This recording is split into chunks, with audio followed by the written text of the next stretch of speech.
Kung hindi mo pa naiisip, Kiana, we're on the same boat here. Wala akong choice. At mukhang wala ka namang balak tumanggi. So let's get married. Walang birong alok nito. A smirk tugging up sa gilid ng kanyang labi. Hindi naman kailangan totohanin ang nararamdaman natin sa isa't isa. Wala nga ako magagawa para matigil ang engagement, oo. Pero kung papaabutin mo to hanggang simbahan and make me your wife, I swear to you, I will run your company to the ground. And that will be my wedding vow to my husband. So do something, Julius. Anything to convince our fathers. Dahil sinabi ko sa'yo, hindi mo gugustuhin matali sa akin. Pagbabanta niya, binigyan niya ng masamang titig ang binata bago padabog na sinarang mabigat na wooden doors. Kung bago ka pa lang sa channel na ito, Ate Jane TV, huwag kalimutang pindutin ang notification bell and subscribe button. Sana po hindi naman malaking abala sa inyo ang pagpindot ng subscribe button dahil ang kapalit po nito ay ang pagsuporta para makapag-produce ng mga libreng stories sa mga channels ni Ate Jane. Maraming salamat!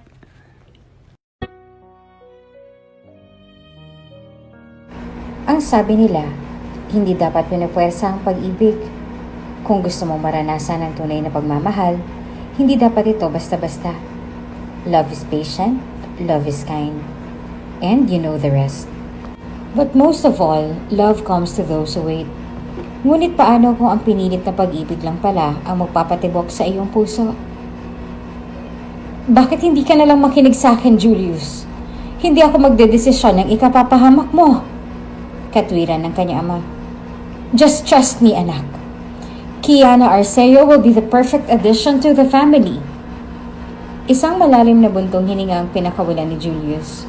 Alam niyang kahit mukhang nakikiusap lang ang ama ay hindi ito simpleng suhestyon lamang. Alam niyang pinag-isipan niya ito. At kapag nakapagpa siyang chairman ay hindi ito basta-basta mayayanig ng kahit sino.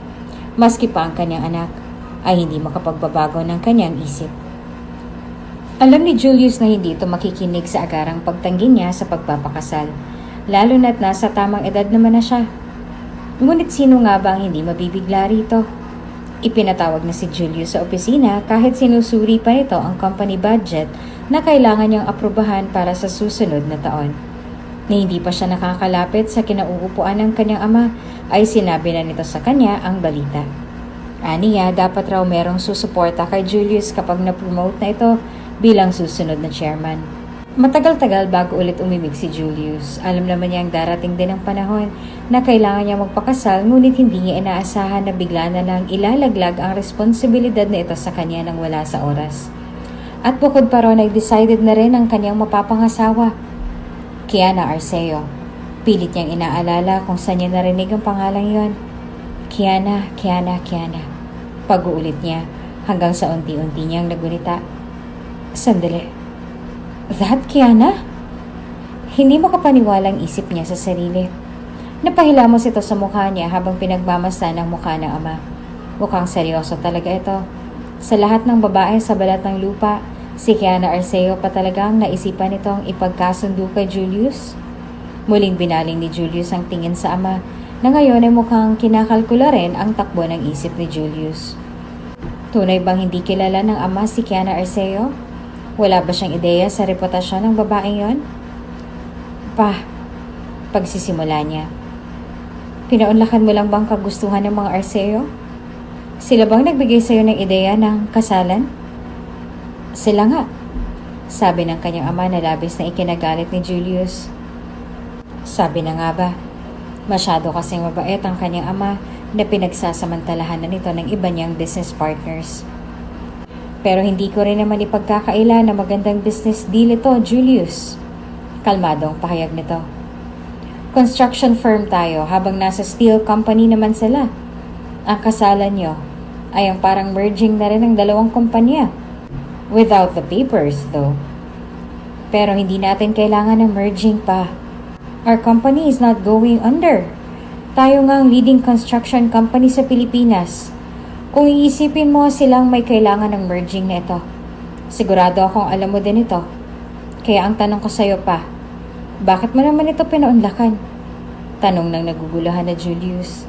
Hindi pa rin lubos maisip kung bakit sa tingin ng kanyang ama ay magandang ideya ito. Payat na sumagot ang kanyang ama. "You're underestimating the Arceos. Hindi rin masama na meron tayong access sa isa sa pinakamalaking steel distributors." Ngumisi ito bago nagpatuloy. "Besides, I like Kiana. She's good for you." "Anong ibig mong sabihin she's good for me pa?" Natatawang sabi ni Julius. "Hindi mo ba siya kilala?" "Ano ka ba? Bata pa lang ay kilala ko na yung si Kiana. Mabait na dalaga yan. Lagi niya akong dinadala ng pagkain galing sa buffet. Hindi niya nga ako pinapatayo dahil daw baka magka-arthritis ako. Loko talaga yon." Masayang halakak ng kanyang ama sa memorya. The more they talk, the more na nakukumbinsi si Julius na i-brainwash ni Kiana ang matanda. Hindi mabilis magtiwala ang chairman. Ngunit mukhang nakuha nito ng buong buo ang dalaga. Rinig ni Julius ang adoration sa tono ng ama kapag binabanggit niya ang babae. Gaya ng kung paano siya natutuwa sa isang anak. Pambihira. Tanggap na ang babaeng to bilang manugang. Pero bilang asawa kaya ay uubra siya kay Julius? Hindi sa pagmamayabang pero kahit sino ay papayag magpakasal kay Julius Buenaventura. Pambihira na nga ang kanyang net worth. Pero gwapo pa ito. Matangos ang ilong at mapungay ang mga mata. At ang pinaka-importante ay mataas ang social status ng kanilang pamilya. Bukod pa sa pagkakaroon ng premier construction company, kilala ang mga Buenaventura bilang pilantropo. Marami silang charity at non-profit organizations, personally supervised by Julius himself dahil ipinagkatiwala ito sa kanya ng chairman. Bata pa lang ay tinuruan na sila ng kanyang ama na maging bukas palad. Lalo na't sobra-sobra naman ang biyaya sa kanilang pamilya.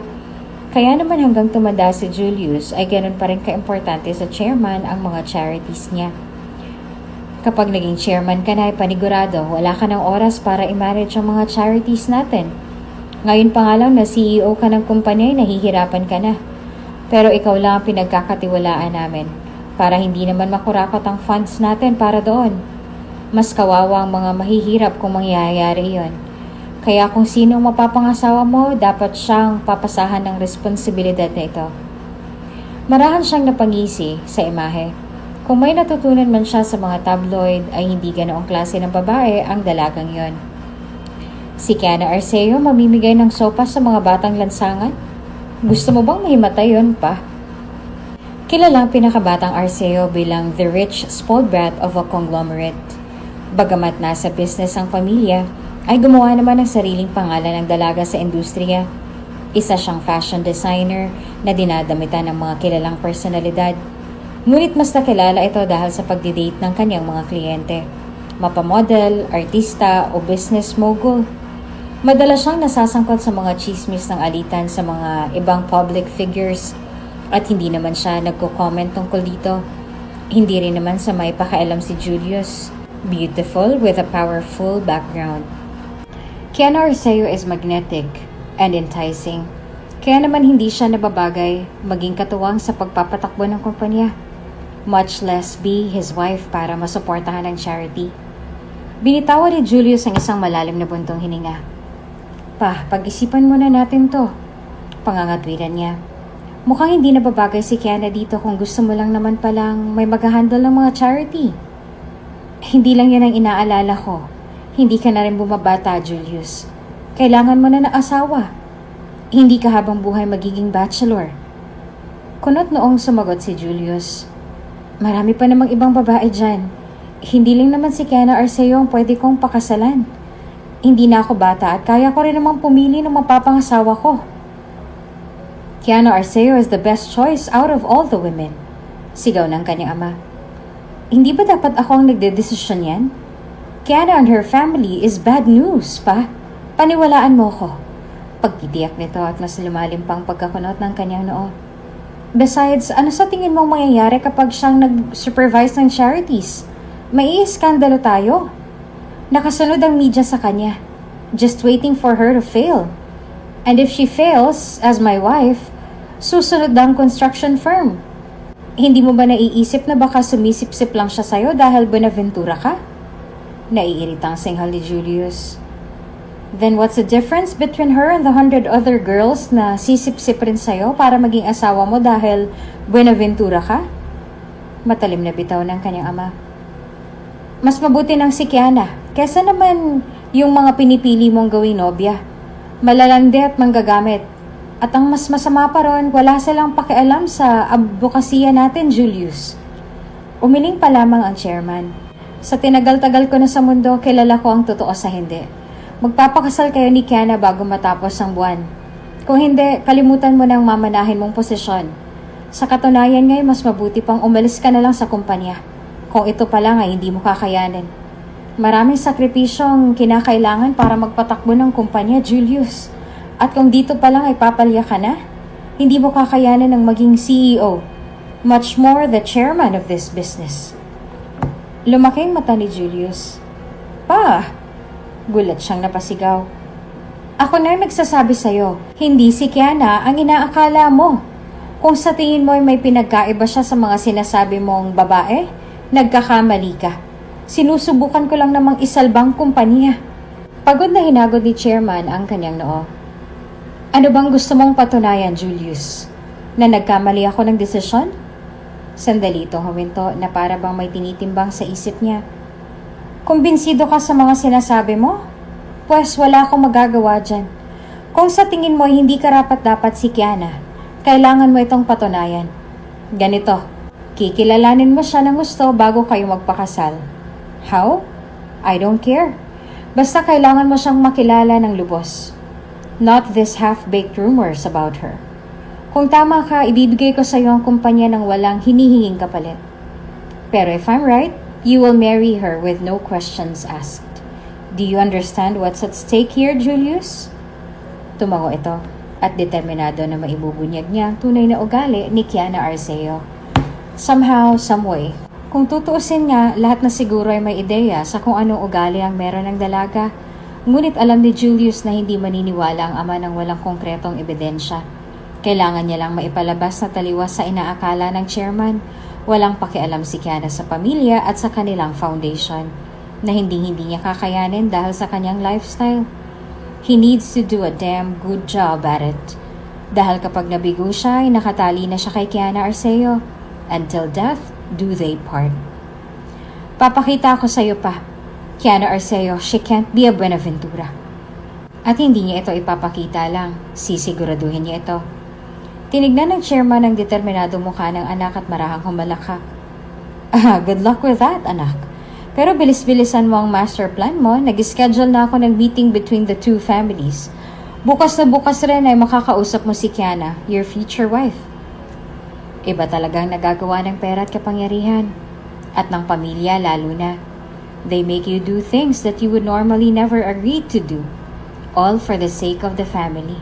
Ganon lang din ang nararamdaman ni Kiana Arceo na ngayon ay pinipilit sa isang kasalang hindi niya rin pinangarap ni minsan. What are you saying, pa? Galit na singal ni Kiana nang marinig niya ang balita mula sa kanyang tatay na kakabalik lang galing sa closed-door meeting kasama ang kanyang kasosyo sa business. You will get married to Julius Buenaventura in the next month and that is final. Utos ng kanyang ama na nawawala na ng pasensya. Napaupo ito sa desk ng kanyang malaking opisina habang hinihilamos ang noo. Hindi ko alam kung anong problema mo, Kiana. Ipagkakasundo naman talaga kita sa isa sa mga business partners ko. Swerte mo na lang at napapayag ko ang mga Buenaventura na pakasalan ka. Dapat nga magpasalamat ka pa sa tatay mo eh. Imbes na magpalipat-lipat ka ng lalaki, nahanapan na kita ng asawa. Dagdag pa nito. Napasinghap ito. Sino bang nagsabing gusto ko ng asawa? Madiin niyang saad. Oportunidad mo na to para ayusin ang reputasyon mo. Pero aayaw-ayaw ka pa rin. Sigurado akong alam mo na kalat ng kalandian mo. Yung attitude mo, iyang pagka-spoiled rich brat mo. Paglilista nito bago ipinukol ang madilim na tingin sa anak niya. Should I go on about what the news says about you, Kiana? Of how much you made a fool out of this family? Napaiwas ang tingin si Kiana sa kanyang tatay. Hindi sikreto na siya ang black sheep ng pamilya. Si Kiana ang unikaihan ng mga Arceo. Pero parang hindi nga ganon ang trato sa kanya. Sa magkakapatid, tanging siya lang hindi sumunod sa yakap ng pagbibusiness. At ultimo ngayon ay hindi niya inaako ang posisyon na dapat sa kanya. Ngunit nagpursige siya para magkaroon ng sarili niyang landas. Sa kabila ng pagpipressure sa kanya ng pamilya ay nanatili siyang desidido. Lingid sa kaalaman ng kanyang ama ay hindi niya kinuha ang course na dapat niyang aralin para sa kanilang business at nananatili itong sikreto hanggang makagraduate siya ng fashion design. Nung nalaman ng kanyang pamilya ay halos itakwil nila ito. Sa galit ng kanyang ama ay dinemanda niyang magbayad si Kiana ng pinang-tuition at allowance sa kanya ng may mataas ng interes. Sa paglayo niya sa pamilya ay sa mundo naman ng showbiz ito napulot. Dahil kilala na apelyido ang Arceo, mas madaling nagkaroon ng karera rito ang dalaga. Mahirap man pero kalaunan ay binayaran niya rin ang utang na loob niya sa ama. Dahil dito, akala niya ay tunay siyang malaya sa kuko na ibinaon ng pamilya nila. She should have known that family is still family. Kailangan pa rin nilang magpakitang tao sa mga business partners or hindi kaya sa mga parties bilang one big happy family. But it couldn't be farther from the truth. She was the prodigal daughter, ika nga. Nilunok na ni Kiana ang nararamdaman niyang puot at paghihinakit. Kung tratuhin siya ng kanyang amay, parang isa lamang siyang gantimpala sa kung sino man ang bibili. At ang solusyon mo ay ang ipakasal ako sa Julius na yan? Ni hindi ko nga yan kilala. Matigas sa pag-iismid niya sa ama. Bahagyang natawa ang kanyang tatay sa nakikita niyang pagmamatigas ng anak. Hindi niya alam na marunong pala itong sumagot ng pabalang. Tanga ka ba, Kiana? The man you're marrying is a Benaventura, the richest and most respected family sa bansa. If we're being honest, hindi ka nararapat doon. But since you're my daughter, alam nga namang i-divorce ka ng Benaventura after a very publicized wedding. Kung ayaw nilang masira ang public image nila, that is, nisin ito sa anak.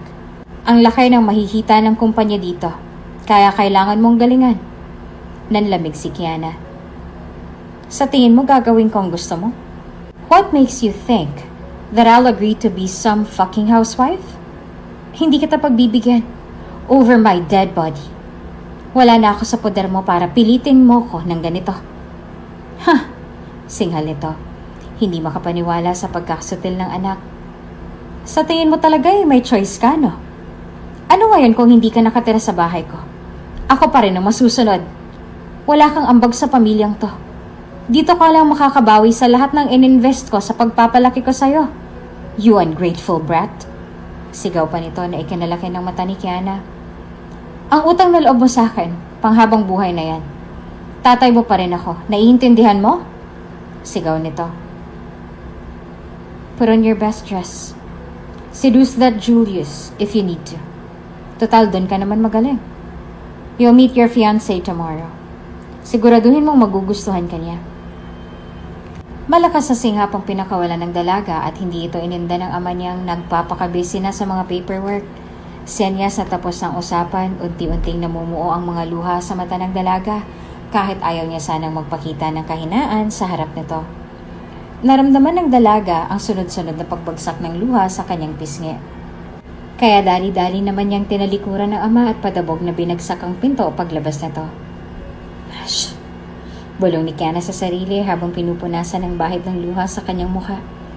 Hindi siya mapakali sa pag-iisip ng magiging kalagayan niya kapag natuloy ang kasal. Pake ko ba kung Benaventura yan? Kahit ang pinakamayaman o pinakagwapong dilalang pa sa mundong iharap mo sa akin. Hindi ako magpapakasal kahit kanino. Singhal nito. Sa katotohanan, bata pa lang siya ay may takot na ito na darating ang panahon na kakailanganin niya ng magpakasal. Takot siyang matulad sa kanyang nanay na hinayaan lang ang sarili na apak-apakan ng kanyang asawa na nagpapabulag na lang para sa pagmamahal at para sa mga anak. No. Inis na iling ni Kiana. Hindi pwedeng mangyari to. Gagawa ko ng paraan para ang mga Benaventura na mismo ang aayaw sa letseng kasalan na to. Mabilis na dumating ang oras kung kailan nakatakda ang pagkikita nila Julius at Kiana. Buong gabi hindi makatulog si Julius kakaisip kung paano matitigil ang kanilang engagement. He needs to stay one step ahead of the Arceos. At kung kailangan niyang maglaro ng marumi para magawa ito, then he's not above getting his hands dirty.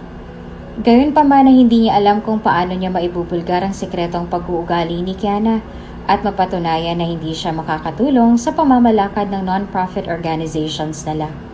Kung subukin niya namang ikumpronta si Kiana, panigurado naman ay pepekein niya lang ang kanyang goodwill sa mga Benaventura simply because she has something to gain from them. Marami na sumubok na gawin ang ginawa nila, whether it's gaining favors through the business aspect, the romantic aspect, pero the Arceos hit two birds with one stone at hindi niya alam kung paano nila napapayag ang kanyang ama. Kailangan niya ng plano bago pa magkandaloko-loko ang pamilya nilang dalawa. Babalaan niya ang Kianang yon na lumayo sa pamilya niya, na hindi niya tatanggapin ito bilang asawa. Isang katokang narinig niya bago bumukas ang pinto ng kanyang opisina. Pagkita na pagkita pa lang ni Julius kay Kiana, all the words died in his throat. Isa lang ang nasa isip niya. This girl is going to bleed him dry. Pumasok si Kiana ng opisina ni Julius with her sky-high heels and perfectly curled hair. Para siyang nagmamarcha papuntang gyera, papunta sa harapan ng tahimik na CEO. Binaba niya ang kanyang sunglasses at inabot ang kamay niya para sa isang handshake. Napatawa si Julius ng marahan at dumaos-dos ang tingin nito mula sa kamay ni Kiana papunta sa kanyang maamong mukha. Maganda talaga ito gaya ng sinasabi ng mga tabloid. Ngunit sinasabi rin nila na kailangan mong mag-ingat dahil nasa loob ang kulo nito. He took her outstretched hand into a firm shake. Nice to meet you, bati ni Julius. Matipid ang ngiti. Pleasure is all mine, Mr. Julius. Balik naman ni Kiana. Iyon ang lumabas sa bibig, but her expression says another. Mukhang papatay siya ng fiancé. Kiana! Natutuwang bati ng ama ni Julius dahilan kung bakit nag-iba biglang ekspresyon ng dalaga. Niyakap niya ito. Tito Allen, na-miss ko kayo. Kamusta po ang mga tuhod ninyo? Kaya pang magpabalik-balik sa buffet table? Pagbibiro pa nito. Hindi na malaya ni Julius na kasunod lang pala ni Kiana ang tatay nito, the chairman of Arceo Steel Enterprise. Maingat niyang inobserbahan ang mapagmasid na ama ni Kiana. Inuusisa nito ang bawat sulok ng opisina ni Julius. Crisanto, my old friend! Tawag ng ama ni Julius sa tatay ni Kiana. Nakipagkamayan nito bago nakipagkwentuhan. Ito na siguro yun ano? The moment we've been dreaming of. Ipapakasal na ang mga anak natin. Magmi-merge na ang kumpanya natin. Sabay nilang saad. Kaya naman tinawanan na lang nila ito. Pareho naman kayong tama. Dahilan kung bakit sumimangot agad si Julius. Once we're married, makukuha niyo ng gusto ninyo. Matalim niyang sabi na tila ba masamang loob nito. Ngunit bago pa ito masita ng kanyang ama ay bumaling na ang tingin ng dalaga kay Julius. Tama ba ako, Julius? Napatahimik si Julius, hindi sumasagot sa tanong na pinasa nito. Anong tumatakbo sa isip ng babaeng to? Gusto ba nitong masigurado na hindi makakatutol si Julius sa engagement nila? Payak na ngiti na lamang ang binigay ng CEO. Tinignan niya ng madiin si Kiana at hindi rin naman siya inatrasan nito. Pinanood niya ang panlilisik ng mga mata ni Kiana at napagtanto niya na baka ayaw sa kanya ng dalaga. They were caught in an intense staring match at parehas na lang ayaw magpatalo. Look at their chemistry, kaibigan. Pagpapalakpak pa ng ama ni Julius. May something kayong dalawa. Nakita na kayo dati ano?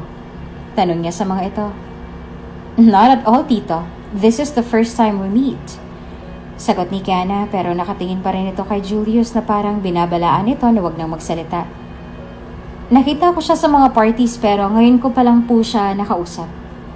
That's okay, Iha. You have all the time in the world to get to know each other once you're married. Masayang sambit nito. Dahilan ng pagkukunat ng noo ni Julius at ang malamig naman ang ngiti ni Kiana. O siya, iiwan muna namin kayo. You should get to know each other. After all, ay kayo naman ang ikakasal.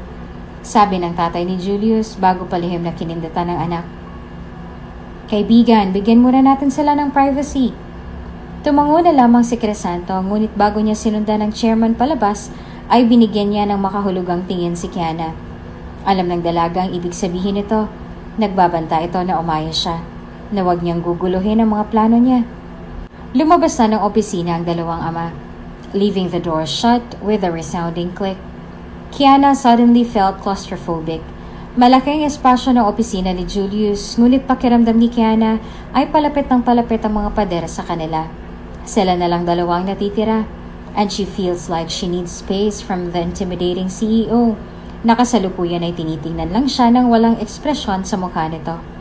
Bahagyang umatras si Kiana sa kinaroroonan niya na agad naman napansin ni Julius. Tumaas ang kilay nito. Bakit ka nagsinungaling? Kuryosong tanong nito. Anong ibig mong sabihin? You lied when you said it was the first time we talked. Sabi ni Julius na may makabuluhang tingin sa kanya. Kilala mo ako. Nagmamaang-maangan pa rin ang dalaga. I don't know what you're talking about. I don't know you, Mr. Julius. Kumunot ang noon ni Julius sa paggamit nito ng Mr.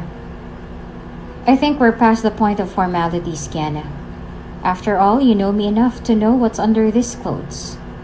Napasinghap si Kiana.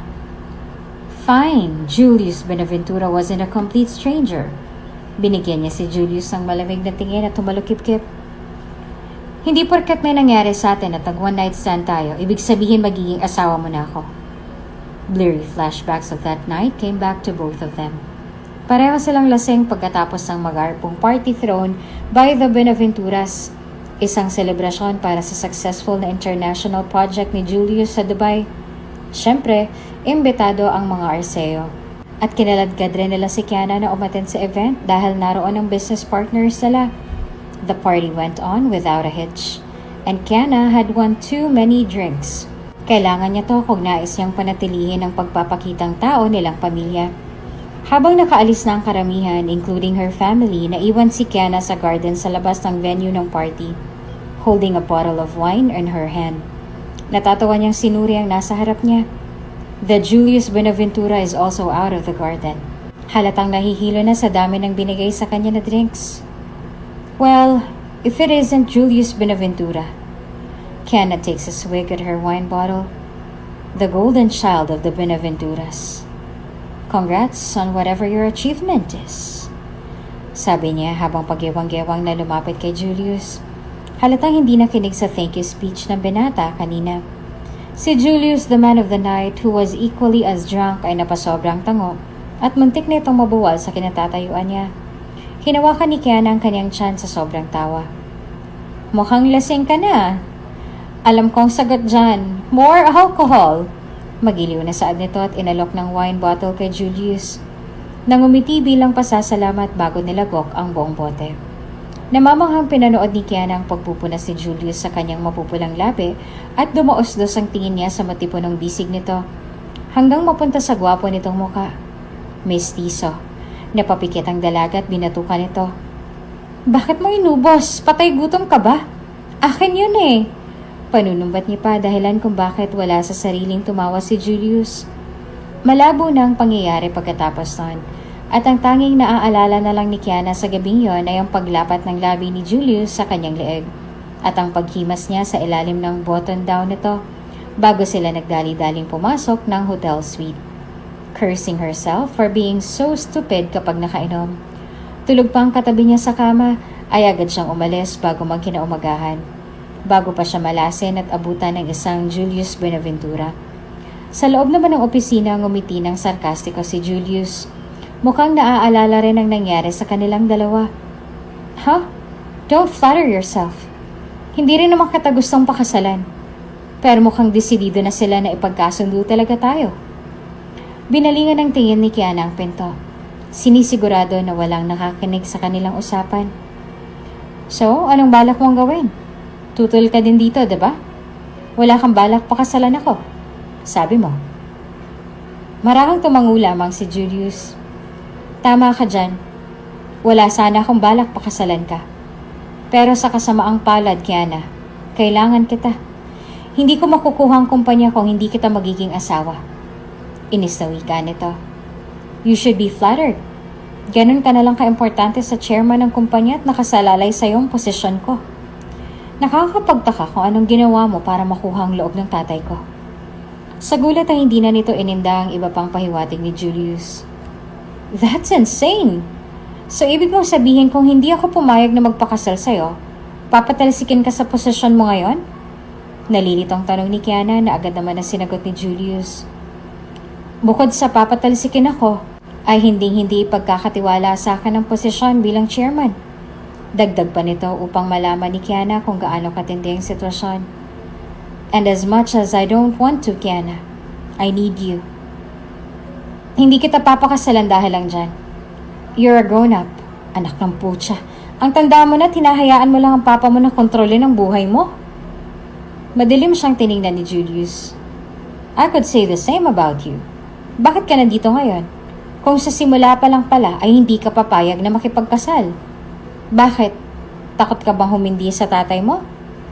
Panunuya nito. Go on, sabihin mo sa kanya na ayaw mong magpakasal. Kung ikaw na mismo ang magsasabi, baka lubayan na rin ako ng akin. Madiing saad ni Julius bago ito umupo sa couch. Naghihintay na lumabas si Kiana at magmakaawa sa kanyang tatay. Nang nakita nitong hindi gumalaw si Kiana, naglabas ito ng iritableng buntong hininga. Kung hindi mo pa naisip, Kiana, parehas lang tayong nalintikan dito. Wala akong choice. At mukhang wala ka namang balak tumanggi. Humilab ang kanyang dibdib nang binalingan niya ng tingin ang maamong mukha ni Kiana. Let's get married. Walang birong alok ni Julius. Hindi naman kailangang totohanin ang nararamdaman natin sa isa't isa, sabi nito. Kiana scoffed at this. Paano kung ayoko? Anong gagawin mo? Hindi kita papakasalan dahil lang convenient siya para sa'yo, Julius. Tao rin ako. At may sarili akong pag-iisip. Hindi ako kailanman papayag maging asawa mo dahil lang inutos niyo lang na dapat gano'n ang buhay ko. Padabog na sigaw ni Kiana na unti-unting nagiinit dahil sa galit na nararamdaman niya. Malakas na humilab ang dibdib nito pagkarinig niya ng matalim na pagtanggi ni Kiana sa proposal. Ayun naman pala, sabihin mo sa tatay mo na ayaw mo akong pakasalan. Sarcastic ang sabi ni Julius dahilan ng pag-iwas ng tingin ni Kiana. Hindi mo kaya, no? Sinabi ko na sa chairman na hindi ka akma sa responsibilidad ng pagiging Buenaventura. Sa dami ng iskandalong sangkot ka. Hihilahin mo lang ang kumpanya pababa. Hindi ko lang alam kung anong gayumang pinakain mo sa ama ko para magpumilit siya ng ganito. Hindi niya ginustong sabihin ito ng harap-harapan. Ngunit parang may demonyo na sumapi sa kanya at bigla siyang nagpakawala ng mga akusasyong hindi niya naman dapat binitawan. He knew he was below the belt, but he couldn't bring himself to apologize. Nag-init ang pisngi ni Kiana, feeling offended by Julius' words. Hindi siya kailanman sumipsip sa chairman, pero iyon ang pinapamukha sa kanya ni Julius. Like she was some cheap woman. Fuck you. Wala akong ginawa sa tatay mo, kaya wag kang magmataas dyan. Ayoko masangkot sa pamilya mo, at mas lalong ayoko magpakasal sa tulad mo. Sa tingin mo, hindi ko sinubukang makiusap sa tatay ko? Pero gaya ng sayo, ayaw niyang makinig. Huminga siya ng malalim bago magpatuloy. Mas lalo lang nag-init ang katawan sa galit. You're the man here. And whether I like it or not, sa ating dalawa, ikaw ang may mas kapangyarihan para matigil ang lecheng engagement na to. So fucking do it. May sasabihin sana si Julius, ngunit hindi ito pinagbigyan ng nag-iilab na Kiana. Patuloy pa rin sa kanyang paninigaw. Wala akong magagawa para matigil ang engagement na to. Oo. Pero kung paaabutin mo to hanggang simbahan and make me your wife, I swear to you, I will run your company to the ground. And that will be my wedding vow to my husband. So do something, Julius. Dahil sinasabi ko sa'yo, hindi mo gugustuhin matali sa akin. Pagbabanta niya. Naghahabol ng hininga. Binigyan niya ng masamang tingin si Julius bago lumabas si Kiana ng opisina. Padabog na sinara ang mabigat na wooden doors. A loud bang echoed across Julius' office, signaling that the raging Kiana really left. Matagal bago kumibo si Julius, para bang unti-unting nahimasmasan sa mga sinabi ni Kiana. May punto ang dalaga. Hindi pwedeng makulong sila sa kasalang hindi nila ginusto parehas. Fuck. Napahila mo si Julius sa kanyang mukha. Hindi pa rin makaalis sa kanyang kinauupuan at isang katok ang narinig ni Julius bago pumasok ang kanyang ama. How did it go, anak? Pangungumusta nito. Anong napagkasundoan niyang petsa ng kasal?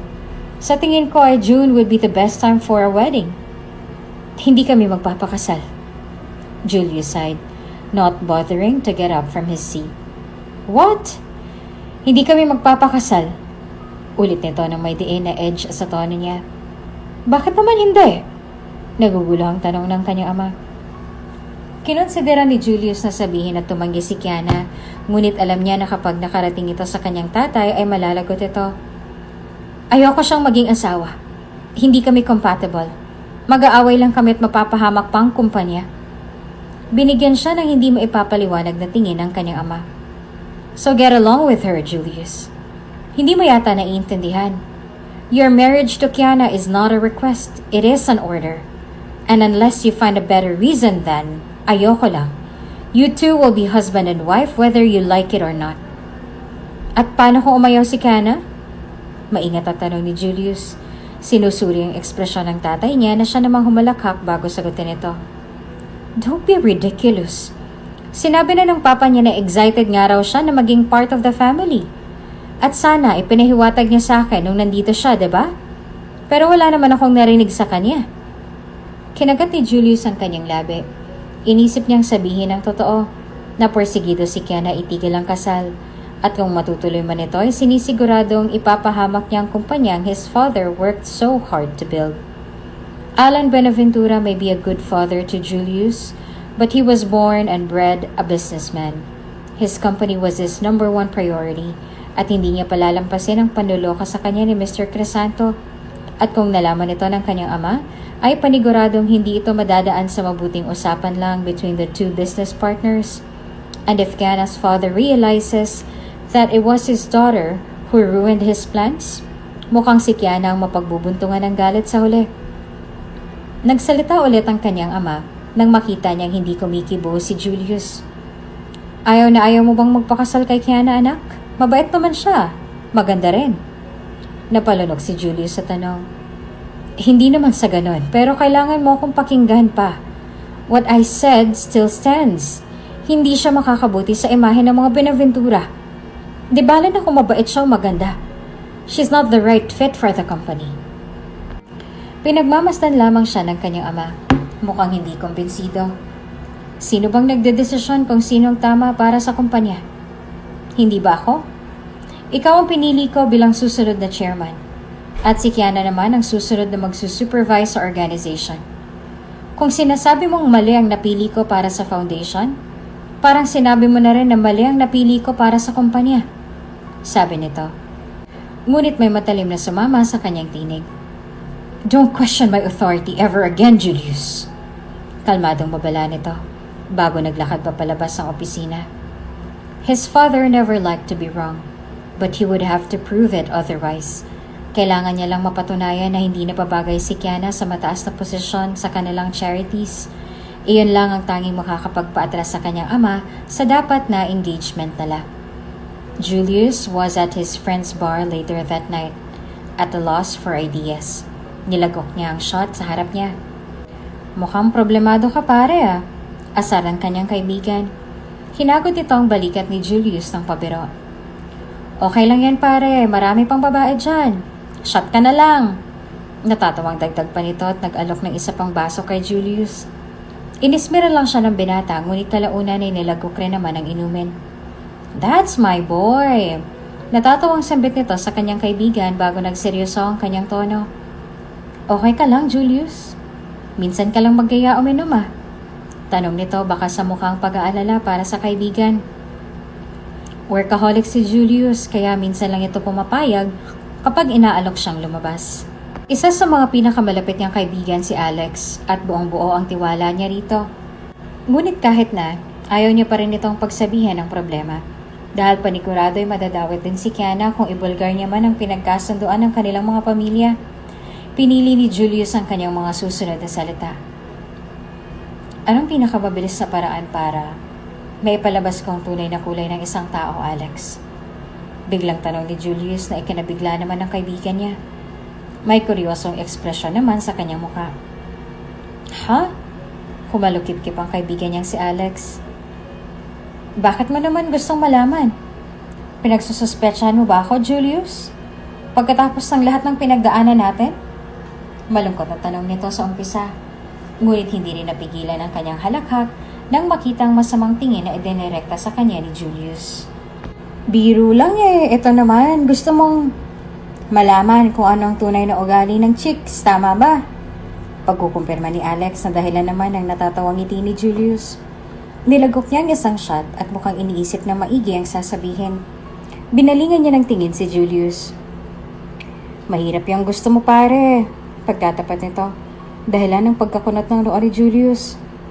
Palibhasa, Buenaventura ka. Kaya hindi madali para sa iyo ang malaman kung anong tunay na ugali ng mga tao. Bakit? Simple lang. Dahil may power at influence ka. Pagkibit-balikat nito, pouring him and Julius another shot. Sigurado akong alam mo na to. Pero people are bound to be on their best behavior around you. Kahit pakitang tao lang yan, kumbaga best foot forward, dahil may papakinabangan sila. Tingnan mo ako, kinakausap pa rin kita kahit puro katanong. Panunuksuan ito na pabiruring inirapan ng kaibigan. Makinig ka sa akin. Iba naman ang trato nila kapag alam nilang nakakalamang sila sa'yo. Doon lumalabas ang totoong asal nila. Siyempre, iba ang turing sa isang Julius Buenaventura kumpara sa isang pulubi na nanlilimos lang sa kalsada. Sa tingin mo kung naging pulubi ka, papaliguan ka pa rin ng puri ng mga kakilala mo? Na parehas pa rin ang pakikitungo nila kahit gusgusin ka lang dyan sa daan?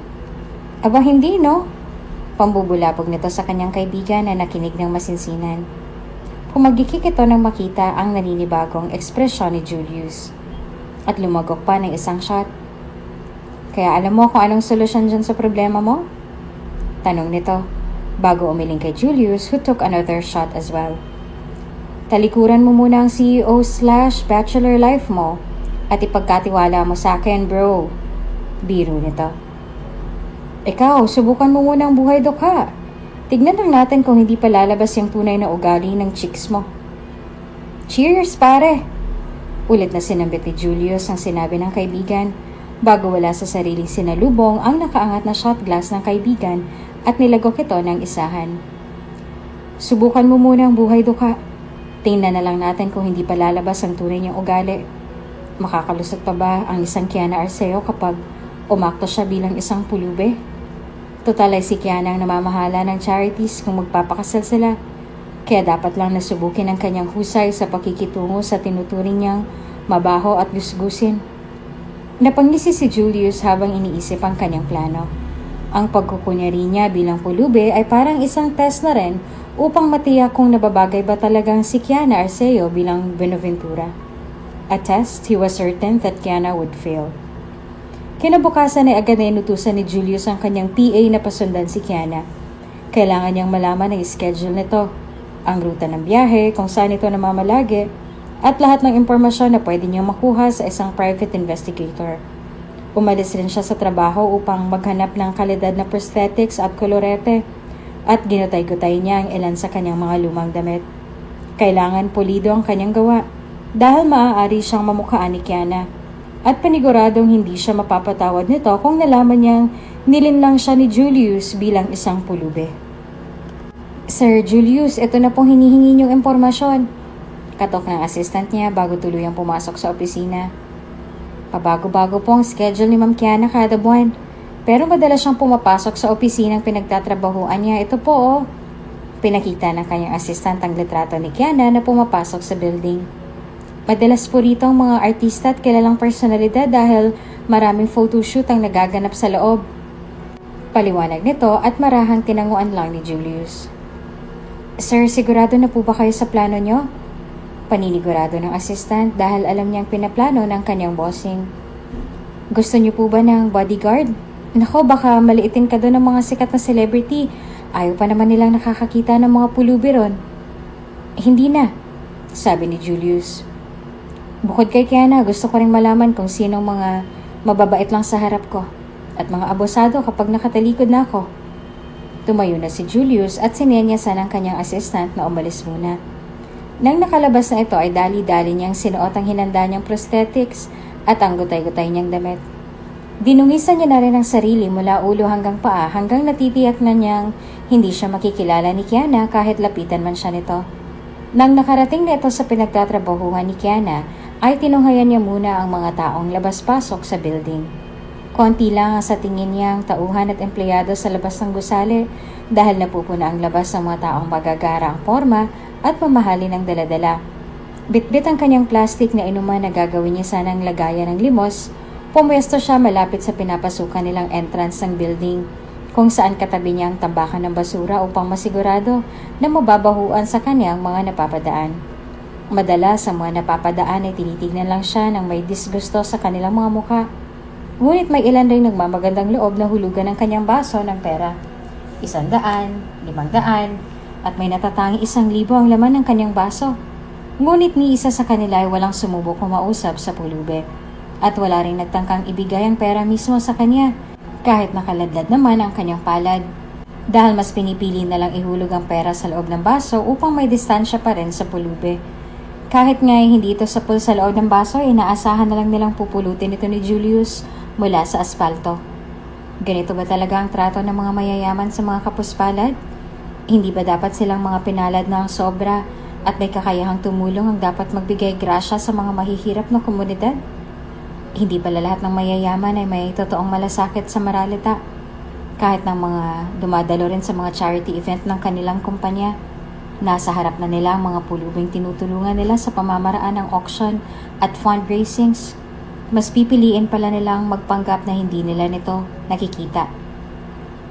Ang baho naman, komento na napadaang babae na may bitbit na luxury bag. Ngunit kahit napansinan nito ang amoy ay iniwasan niya pa ring tignan ng diretsyo ang nagkukunwaring pulubi dahil sa pagkadiri. Bagkos ay nagreklamo na lang ito sa alalay na iwisik ulit ang pabango sa kanya upang hindi kapitan ng baho. Namukhaan ni Julius ang babaeng ito. Pinandidirihan siya nito. Samantalang laging inaaya ng model na ito si Julius na lumabas para sa isang date at nagdadabog kapag tinanggihan ito ng binata. Ngunit sa susunod naman na party ay lulunukin niya ang kanyang dignidad para ayain ulit si Julius sa isang date dahil tagapagmana pa rin siya ng malaking kumpanya. Ngunit ngayon ay parang basura na lang ang turing sa kanya ng babae at wala siyang maipapakitang titulo o yaman. Wala pang ilang minuto pagkatapos ng kanilang interaction ay agad siyang nilapitan ng isang gwardya. "Hoy, bawal dito mamalimos, umalis ka dyan!" Sinumbong siya ng babae sa sikyo ng gate at ngayon ay pinapaalis nito si Julius. "Sabing umalis ka na eh!" Galit nitong sigaw na parang pinapahiya pang pulube. Walang pakialam kung pinagtitinginan na sila ng mga kliyente ng kumpanya. Nang hindi na kumibo si Julius mula sa kinauupuan niyang karton, umambang sisipain ng gwardya ang walang laban na pulube. "Guard, tigilan mo yan! Hindi ka ba naaawa? Nanlilimos na yung tao oh, sasaktan mo pa?" Pakikipagtalo ng isang boses na pamilyar kay Julius. Sa gulat ng guard ay imbes na ang pulubi ang nasipa niya, ang basong may laman ng limos ang natumba kaya naman nagkalat ang bail sa sahig. Ngunit walang pakialam ang nagkukunwaring pulubi. Pinagmasdan niya ang papalapit na babae. Bakas ang galit sa maganda nitong mukha. Lakas loob niyang hinarangan ng gwardya. Samantalang delikado rin para sa dalaga kung ito naman ang mapagbuntunan ng agresyon nito. Binalingan ni Kiana ng isang matalim na tingin ng gwardya. "Kuya naman, bakit mo naman sisipain yung pulube? Wala nga yung kalaban-laban sa'yo. Tahimik lang naman siyang namamalimos dito oh. Ni hindi nga siya gumagawa ng kahit anong gulo. Hindi ba parang inaabuso mong otoridad mo bilang CQ, kuya?" Sorry po ma'am. Marami kasing nagrereklamong kliyente na may gusgusin daw sa labas. Hindi daw desente tignan. Lalo na puro mga mayayaman ang namamalagi dito. Natatakot din sila na baka hablutin ang kanilang bag at agawin ang kanilang mga suot na alahas. Depensa nito na ikinaigting naman ang panga ni Julius at kinuyom niya ang kanyang palad. Sa buong oras na namamalimos siya, ni minsan ay hindi siya umambang nakawin ang gamit ng mga dumadaan. Ni hindi niya kinausap ang mga ito. "Ginagawa ko lang naman pong trabaho ko." Dagdag pa ng gwardya sapagkat pinandidilatan pa rin siya ni Kiana. "Kahit na kuya," inis na paliwanag ng dalaga. "Pwede mo naman siyang kausapin ng maayos. Hindi naman siya mababa kumpara sa'yo o sa'kin. Maiintindihan niya naman siguro kung bawal talaga siya rito. At pwede ba, don't tell me you're sorry. Sa kanya ka dapat humingi ng tawad." Tinuro ito ni Kiana habang tahimik lang ito na nakikinig sa usapan nila. Sa loob-looban ni Julius, naguguluhan ito kung bakit siya dinidepensahan ni Kiana. Mukhang hindi naman niya namukhaan si Julius. Ngunit todo pa rin ang pagtanggol niya sa taong kung tutuusin ay ngayon niya lang nakita. Hindi naman napansin ni Julius na may bumuo na palang maliit na lipumpum ng tao na kasalukuyan silang pinapanood. "Pagpasensyahan mo na po yung nangyari, sir. Sabi ng guard na kalaunan rin ay humingi ng tawad dahil sa mga nagmamasid. Ako kasing malalagot kung nakarating pa sa nakakataas ang reklamo ng mga kliyente. Dagdag pa nito at mukha ngang hindi rin naman siya nagsisinungaling tungkol dito. Tumango na lamang si Julius bilang tugon sa gwardya at baka makilala pa ni Kiana ang kanyang boses ngayong masinsinan nitong pinagmamasdan ang kanyang reaksyon sa sitwasyon na para bang sinisigurado nito kung okay lang ba talaga ang pulubi. Sa katunayan ay kahit na tinanggap niyang paumanhin ng gwardya ay naniniwala siyang hindi pa rin yun sapat na rason para manakit ng ibang tao. Paano na lang kung sa halip na si Julius ay mayroong totoong pulubi na namamalimos banda rito?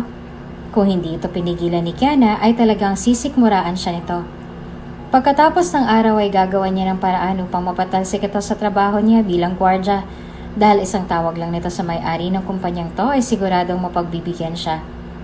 Bumaling ang tingin ni Kiana sa asfalto kung saan nagkalat-kalat ang perang nilimos ng pulubi.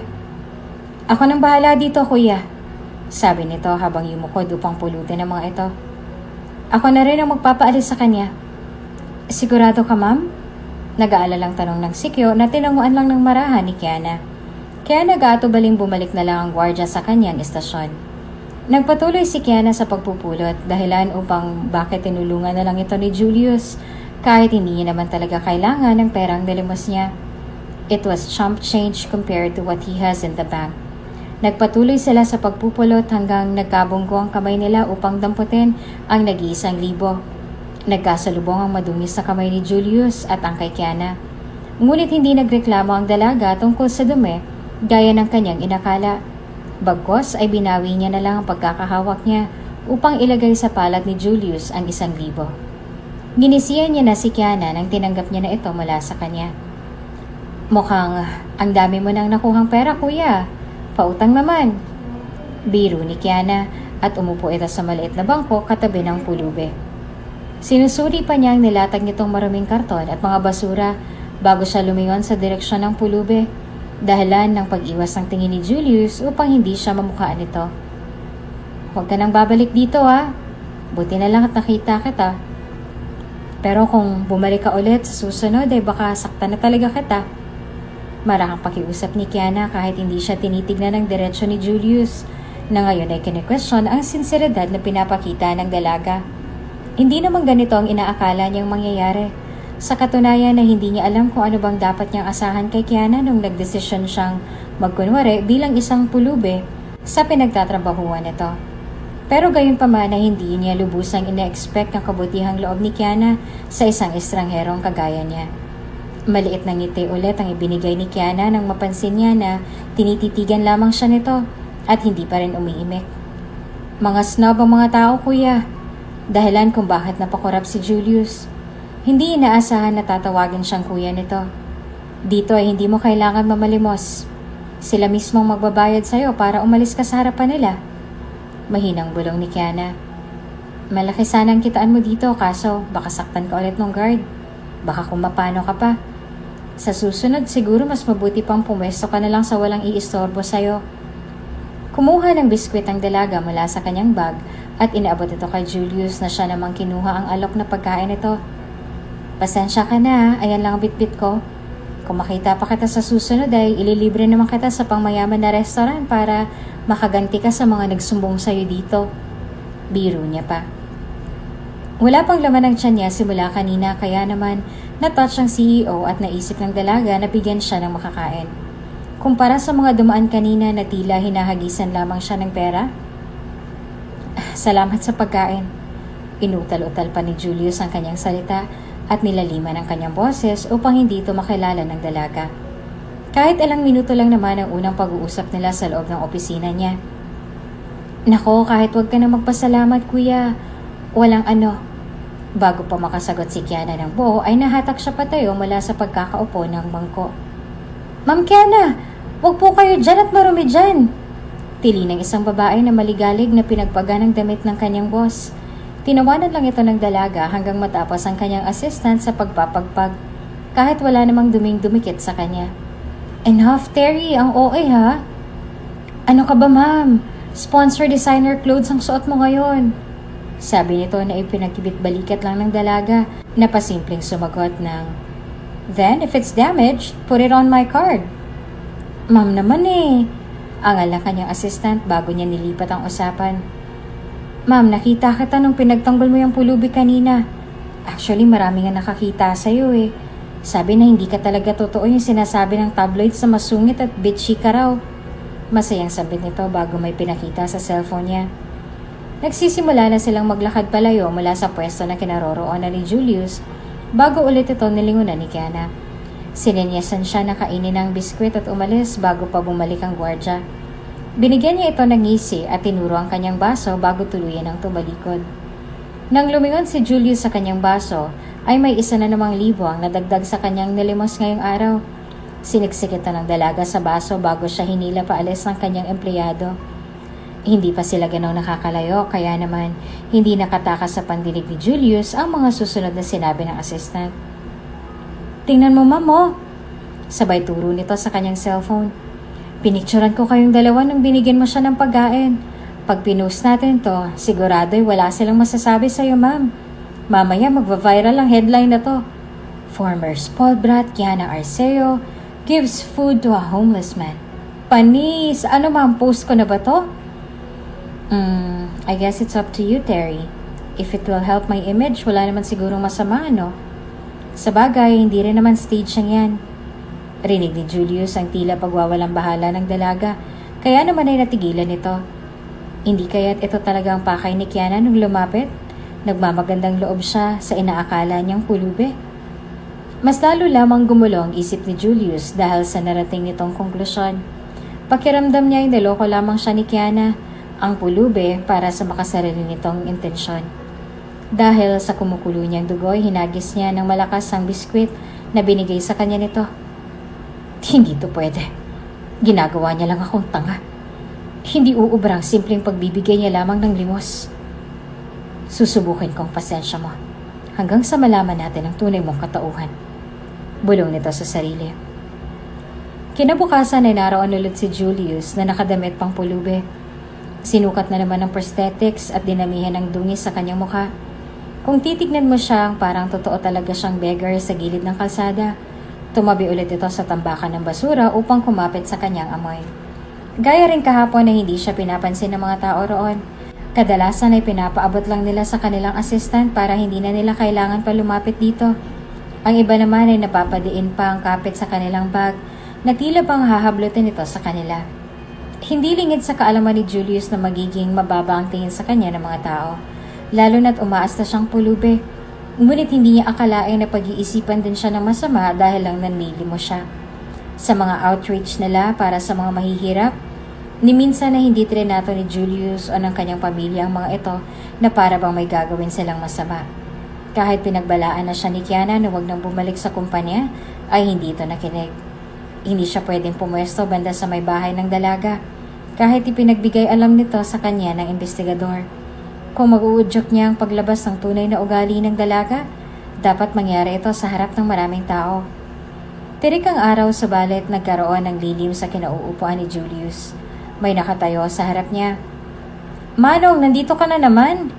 Nagtatakang tanong nito. Sa katunayan ay boses pa lang, alam na ng CEO kung sinong kumakausap sa kanya. Kung dati ay kuya ang tawag nito sa kanya, ngayon ay manong na. Pambihira naman talaga. Tinaas ni Julius ang kanyang ulo upang masilayan si Kiana na kasalukuyan ay nakatungo sa kanya. Kung kahapon ay halos wala siyang imik, pues ngayon ay walang katapusan siyang magsasalita. Julius will annoy her like crazy until she finally snaps. Paniguradong unti-unti siyang maiinis kapag umasta ang isang pulubi na tila magkapantay lang sila ng estado sa buhay. Manong, I told you naman na huwag ka nang babalik at baka malagot ka na naman sa Kuya Guard. Tarantang sabi nito habang binubusisi kung nasaktan ba ito o hindi. Hindi ka pa naman nakikita ng gwardya, no? Ay, hindi naman. Pinatalsik niya kasi ito para wala nang istorbo sa kanila. Sabi mo kasi, dalhin mo ako sa mamahaling restaurant.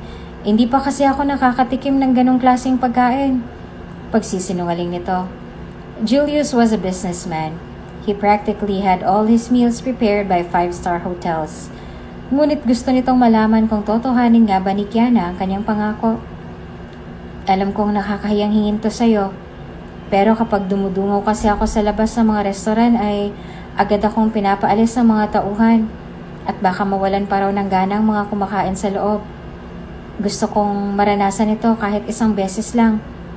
Mabilis niyang dinagdagan ito nang nakita nitong walang imik si Kiana. Kahit ako nang magbabayad, hindi mo na ako kailangang ilibre gaya ng sabi mo dati. Di balit may natitira pa naman sa mga binigay sa aking limos. O-orderin ko na lang pong pinakamura. Nagbabaka sakali lang ako at baka hindi na nila ako paalisin. Kung kasama kita. Tinansya ni Julius ang ekspresyon ni Kiana. Ngunit wala pa rin siyang natutukoy na ekspresyon. Dahil maayos at karespe-respeto kang tingnan, hindi katulad ko. Nautal niyang sabi. Damn, what was he doing?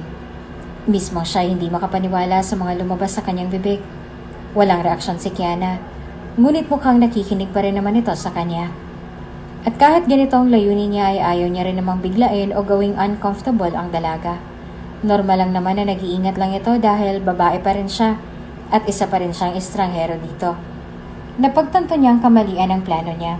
Sa susunod niya na lang iinisin ang isang Kiana Arceo sa ibang paraan naman. Mukhang sobra na yata ang hinihingi ko sa'yo. Kalimutan mo na lang ang No! I could accompany you. Mabilis sa pagputol ng dalaga bago niya nabatid na baka hindi siya maintindihan nito. I mean, pwede naman kitang samahan, Manong. Total ay lunch break ko naman. Tara at samahan mo ako mananghalian ron. Turo niya sa isang mamahalin na hotel malapit sa kanila. Kumunot naman ang madungis na noon ng pulube. Sigurado ka ba, Kiana? Hindi naman sa pinipilit kita. Wika nito na ikinatigil ng dalaga.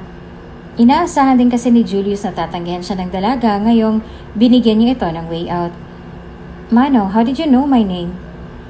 Naging hinalang tanong nito. Kaya naman napapawis ang pulube. Sinabi ng kasama mo kahapon ang pangalan mo, Miss Kiana ang tawag niya sa'yo. Sorry kung nabigla ka. Ganun ba? Pagtanggap ni Kiana sa eksplanasyon bago siya naman ang nagtanong. Ikaw Mano, anong pangalan mo? Hindi naman pwedeng ikaw lang sa atin ang may alam ng pangalan ng isa't isa, right? Ngisin ito na kinataranta naman ni Julius. Hindi niya na-anticipate ito. At hindi naman niya pwedeng sabihin na Julius ang kanyang pangalan at baka makilala pa siya nito. Jack! Jack ang pangalan ko, Miss Kiana. Jack! Bati nito. Payak na ginitian niya lamang ang pulube bago niya ito dalhin sa restaurant. Ngunit bago pa sila makapasok dito ay pinigilan na sila ng isang receptionist. Sir, bawal po kayong pumasok. Lumabas po kayo dito. Madiin na saan ito. Hindi rin naman inasahan ni Julius na papapasukin siya ng ganito ang itsura niya. Ngunit hindi rin ibig sabihin na tama ito. Trabaho ng isang receptionist ang tanggapin at i-welcome ang lahat ng tao nang walang halong diskriminasyon. Kaya ko magbayad. Ibubose sana ito ni Julius nang naunahan siya ni Kiana magsalita. She's my guest. Malamig ring saad ni Kiana. I'll pay for him. Ma'am, hindi po siya pwede dahil madumi siya tignan at mabaho rin. We are a 5-star hotel po, hindi po kami charity. Hindi po kami nagkikater sa mga tulad nila. Bakit? May policy ba na bawal kumain ng mga pulubi dito o gawa-gawa mo lang? Pag-ismid ni Kiana, dahilan kung bakit namumulang umiling na lang ang receptionist. Ma'am, hindi naman po sa ganon. Makakaistorbo po kasi siya sa ibang customers kung papapasukin ko siya. Pasensya na po. Customer din naman siya. Pakikipagtalo ng dalaga na ikinahanga naman ng CEO. Hindi niya akalain na ipagtatanggol ulit siya ni Kiana kahit halos walang nanonood sa kanila. Babayaran din namin ang kinain namin. I don't know why I have to deal with you. I want to speak with your manager this instant. Gutom na kami. At pipigilan mo pa kaming kumain ngayong nandito na kami at lahat? Nakita naman ng manager ang komosyon kaya ito na nagmamadaling pumunta patungo sa tatlo. Ma'am Kiana, as always, it's our pleasure to have you here. Magiliw na wika nito bago pa simpleng siniko ang tagiliran ng receptionist na nagtaray sa VIP nila. You're our honored regular, of course. You can invite any guest you like. Kuryosong bumaling ng tingin sa kanyang pulube, ngunit wala naman itong sinabi pa. Please follow me. Dagdag nito bago nagmamadaling hinatid ang dalaga at ang pulube sa kanilang table. The usual for you, Ma'am Kiana? Tanong nito na inaprobahan naman ng dalaga. How about your guest? Lumingon ang manager sa madungis na Julius na agad namang napansin ng dalaga. Just give me your bestsellers, all of them. Thanks. Pagdi-dismiss ni Kiana dito.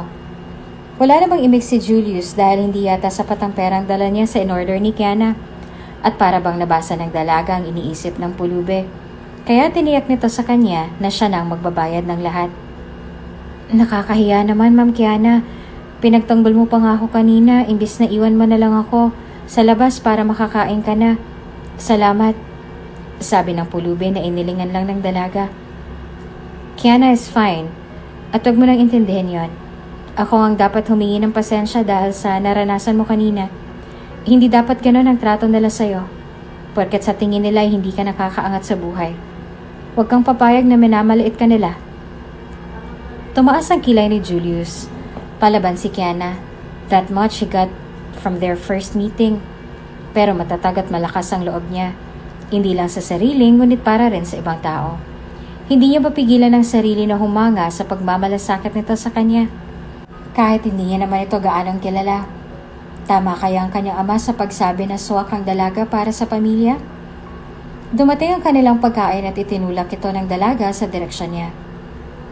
Eat first, Jack. Nagsimula naman si Julius na kumain habang kontento lang siyang pinagmamasdan ni Kiana. Kumain rin po kayo, Miss Kiana. Pagpupumilit nito. Kiana na lang. Pagpapaalala nito. Kumain ka na dyan at hayaan mo na ako. Kakain din ako maya-maya. Dagdag pa niya. Si Julius na mismo ang umusog ng pasta sa harap ni Kiana. Eat! Utos nito na ikinagulat naman ng dalaga. Marunong ka mag-English? Nagtatakang tanong nito na tinawanan lamang ng pulube. Hindi naman mahirap ang salitang eat. May pinag-aralan naman ako. Sadyang hindi lang ako sinwerte sa buhay. Kaya naging palaboy na lang ako. Maingat na sagot ni Julius at baka magtaka si Kiana sa kanyang kaalaman. Nakakalungkot naman yan, Jack. Matalino ka naman pero sadyang mapangmata lang ang mga tao. Kung binigyan ka lang ng pagkakataon ay sigurado akong magsasucceed ka rin sa buhay. Napaupo ng tuwid si Julius sa mga sinabi ni Kiana. Pareha sila ng pinaniniwalaan.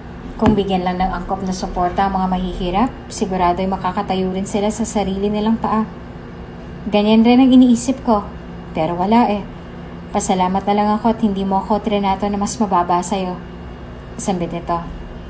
Sigurado akong mas gugustuhin mong makasama ang mga kapantay mo ng lifestyle. Kaya natutuwa akong nagbigay ka pa rin ng oras sa akin. Ano ba, wag mo yung isipin.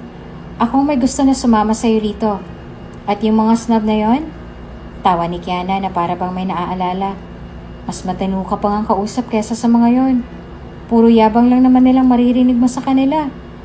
Kung magkanong pera nila, kung ilan ang kumpanya nila, kung gaano kalaking impluensya nila, at kung anong makukuha mo kapag sumipsip ka sa kanila. Akala nila pwede nilang kontrolin ang lahat ng tao dahil lang may kaunti silang kapangyarihan. Mga arogante. Akala mo kung sino. Dagdag niya pa na tila may pinapatamaan. Natahimik ang nagtatagong CEO. Hindi kaya't siya at ang dapat nilang pagpapakasalang tinutukoy ng dalaga?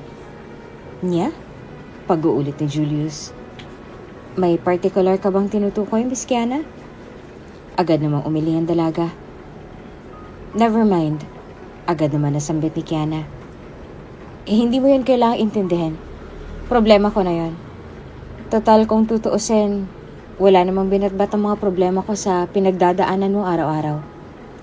Bahagya namang na-guilty si Julius sa kanyang pagpapanggap. Kaya hindi naman ito pinayagan na ipagwalang bahala na lang ni Kiana ang kanyang mga problema. Hindi mo kailangang ikumpara ang mga pagsubok natin.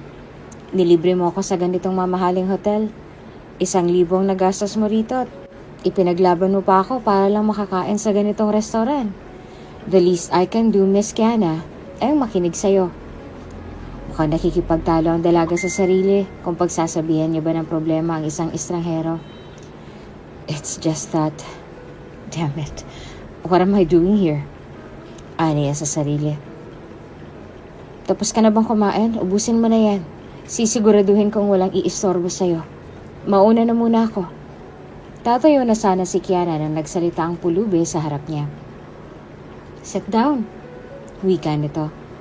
Dahilan kung bakit bumalik si Kiana sa kinauupuan niya.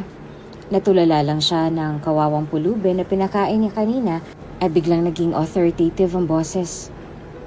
Kumain ka muna. Hindi ka pa nga nakakasubo. Saad nito bago tinulak sa kanya ang plato ng pasta na hindi niya ginalaw. Aangal dapat ang dalaga. Ngunit sa pagkabigla nito sa pagbabago ng kilos ng pulube ay sinunod niya na lang ito at lumunok ng pasta. Julius smiles approvingly. Good girl. Kumain ka muna. Tsaka ka maglabas ng sama ng loob. Napatigil si Kiana sa pagsubo. Sandali nga lang. Bakit mo ba ako pinapalabas ng sama ng loob? Pilyong nagkibit balikat ito. Mukhang kailangan mo eh. Hindi magandang sinasarili mo lang ang mga problema mo. Mahilig kang manginis ano? Ngumisi ang pulube. Balik na naman sa'yo, Manong. Jack nga eh. Ubusin mo na yung pagkain mo. Hindi maganda magsaya ng pagkain sa harap ng isang pulube. Seryosong wika nito. At hindi naman sa pinipilit kitang magsabi ng problema. Isipin mo na lang na kahit ano pa yan, sa'yo pa rin ako kakampi bilang pasasalamat sa pinaranas mo sa akin ang pangarap kong makakain sa ganitong klaseng lugar. Mahinang tumawa ang dalaga. Totoo ba yan? Kahit anong ginawa ko, ipapanig ka pa rin sa akin? Oo naman. Hindi ako aangal. Sasarap ba naman ang pagkain dito? Pabirong ngiti nito. Maliban pa dyan ay hindi naman talaga kita mahuhusgahan dahil isa lamang akong pulube. Anong karapatan ko, hindi ba? Kumunot ang noo ng dalaga. Tila ba mali ang sinabi nito at lumabas ang mataray na ekspresyon niya. Gaya noong una sila nakita ni Julius habang CEO ito.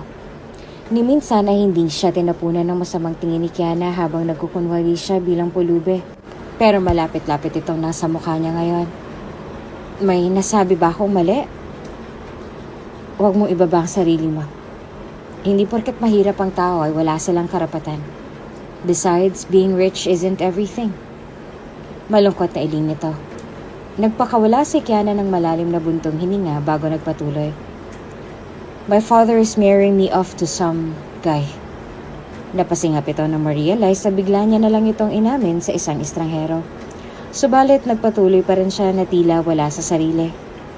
Sabi naman ni Jack ay kakampihan daw siya nito. Tila nga hindi na lang siya ang tanging papanig kay Kiana sa puntong to. Wala lang. I always thought I'd marry for love, you know? Na kahit sa aspeto namang yun ay may kalayaan akong pumili kung sinong mamahalin at makakasama ko habang buhay. But I guess even that is too much to ask. Julius had expected na pinipilit lamang si Kiana ng kanyang ama para matuloy ang business deal. Ngunit akala niya ay bibigay rin ito kapag kalaunan ay nakiusap pa si Kiana. Dito niya napagtanto na hindi ito matitinag. Kahit pa lumuhod ang anak at makaawa, bigla nitong naalala ang mga pinakawalan niyang masasakit na salita noong una nilang pagkikita at naramdaman niya ang bigat ng kanyang konsensya. Siguro pangit yung lalaki na ipinagkasundo sa'yo. Pagbibiro ni Julius para naman gumaan ang pakiramdam nilang dalawa. Humagikik si Kiana ng kaunti bago sumagot. Gwapo nga yun kung tutuusin. Kaso ang arogante. Akala niya sinusulsulan ko yung tatay niya para ipagkasundo sa kanya. Kung makapagsalita ay akala mo kung sino. Inisasambit ni Kiana na ikanapula naman ng nagtatagong CEO. Ang tanga naman nun. Sabi niya pa habang patuloy pang namumula. Buti na lang ay natatakpan ng dungis ang kanyang mukha at baka tanungin siya ng dalaga kung bakit nagiinit ang kanyang mukha. Huwag mo nang pansinin yon. Sigurado akong pinagsisisihan niya ito ngayon.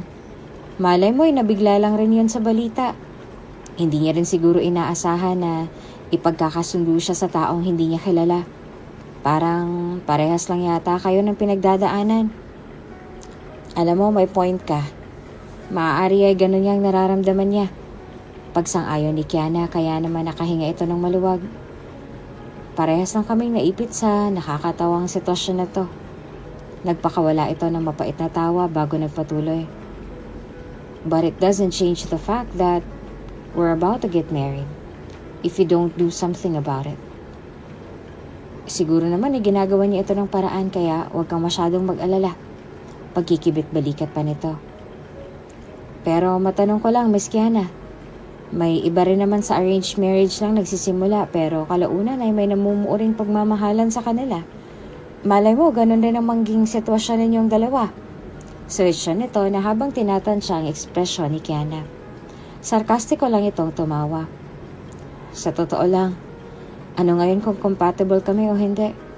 Ang importante lang sa akin ay hindi ko siya pinili. Marrying him was not my own choice. So I will hate him until death do us part. Determinado ang saad ni Kiana dahilan kung bakit palihim nang umuwi ang pulube.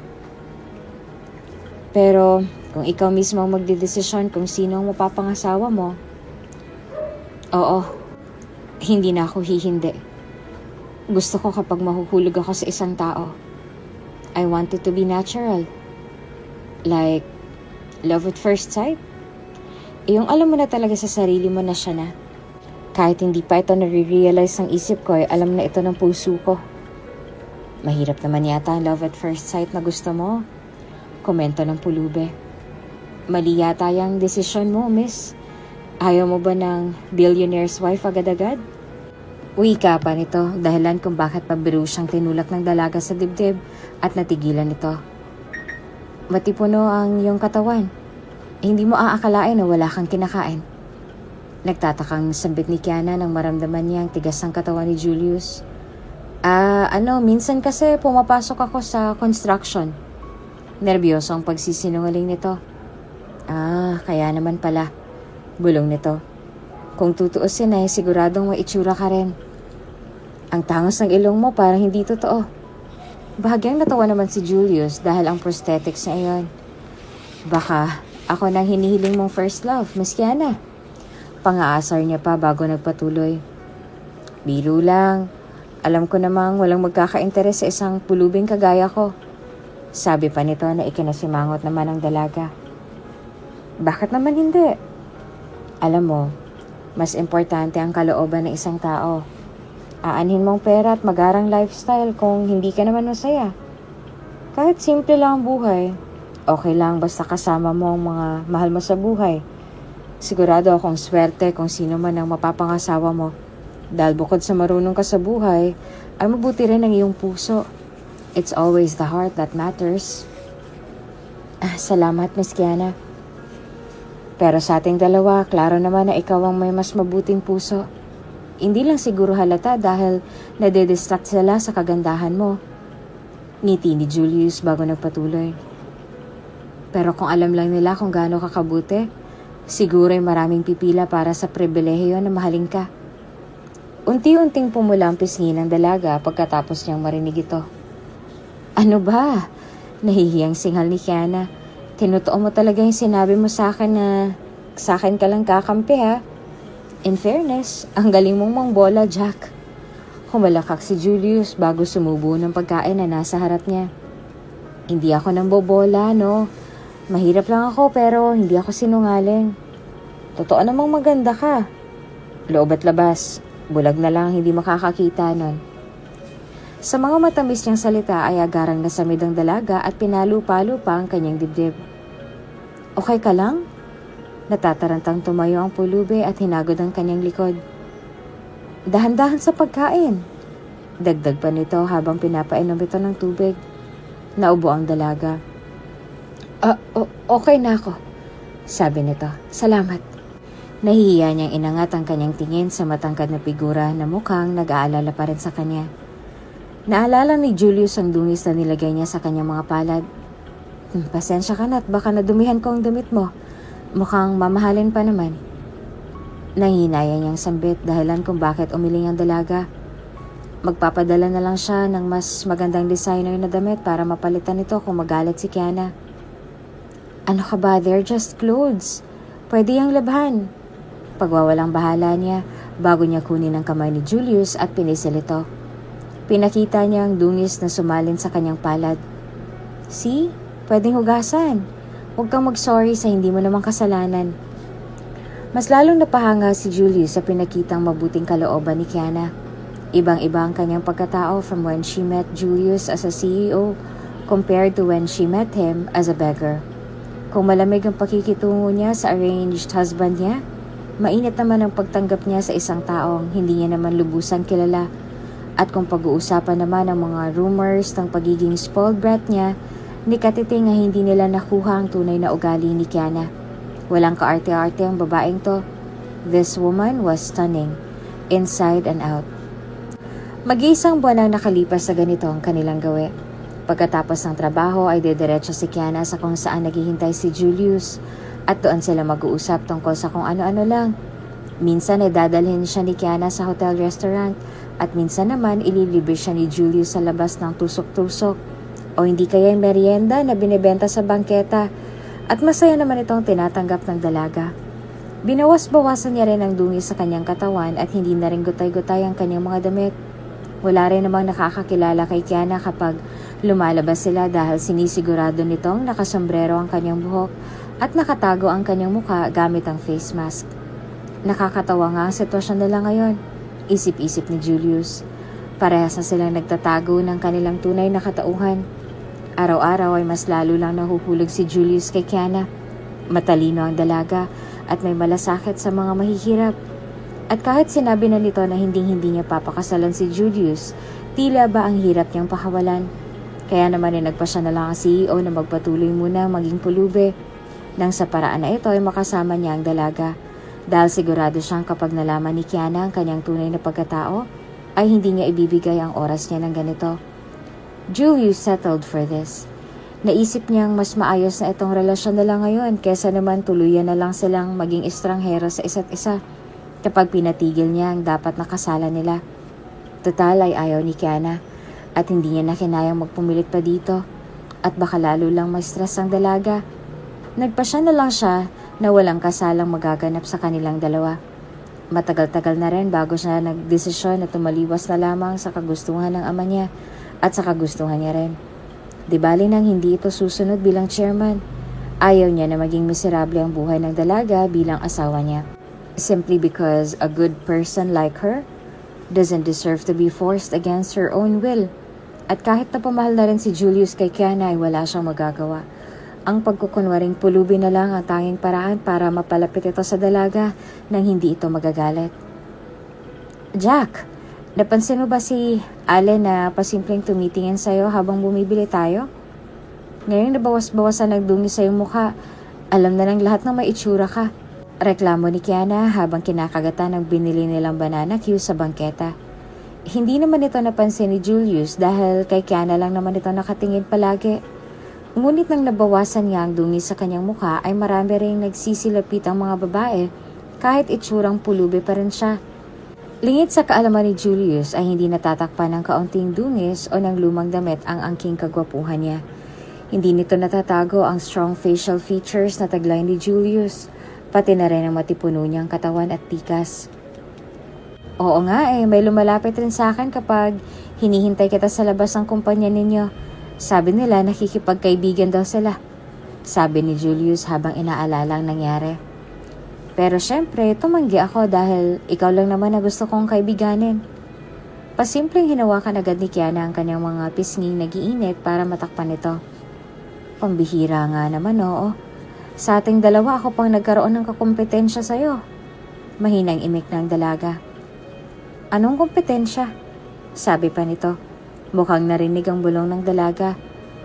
Walang kompetensya. Ikaw lang naman ang tanging babae na nagpapakain sa akin sa mga mamahaling restoran. Patawang hinampas ni Kiana ang kanyang bisig. Pagkain lang palang katapat mo. Sige, sumama ka ron sa ibang magpapakain sa'yo. Lakas loob niyang binalingan ng isang makahulugang tingin si Kiana. Simula pa lang ay ikaw lang tumanggap sa akin ng walang bahid ng pandidiri o galit. Gaya ng sinabi ko sa'yo dati. Sa'yo lang ako didikit. Sa'yo lang ako kakampi. Sambit ni Julius. Dahilan naman kung bakit nahihiyang umiwas ng tingin ang dalaga. Sige, siguraduhin mo lang yung sinasabi mo na sa akin ka lang. Paghihinto ng dalaga bago nagmamadaling nagpatuloy. Kakampi. Sa akin ka lang kakampi. Dahilan ng ngiting lumabas kay Julius na tila ba sinisigurado nitong panatilihin niya kung ano man ang meron sila ngayon. Makalipas ang isang linggo habang naghahanda siya upang makita ulit ang dalaga, ay nakatanggap siya ng galit na tawag mula sa kanilang international partner sa Hong Kong. Nagkaroon ng miscommunication at mali ang naipadalang construction materials. At dahil importanteng project ito ay kinailangan niyang lumipad papuntang Hong Kong para mairesolba ang problema. Busy siya buong araw dahil sa emergency business meeting niya sa ibang bansa at kakabalik niya lang sa Pilipinas ng kinagabihan. Hindi niya nasipot si Kiana gaya ng kanilang nakagawian. Wala naman siyang naipangako sa dalaga na magkikita sila ngayong araw, ngunit nag-aalala pa rin ito dahil baka nga'y hinahanap na siya ni Kiana.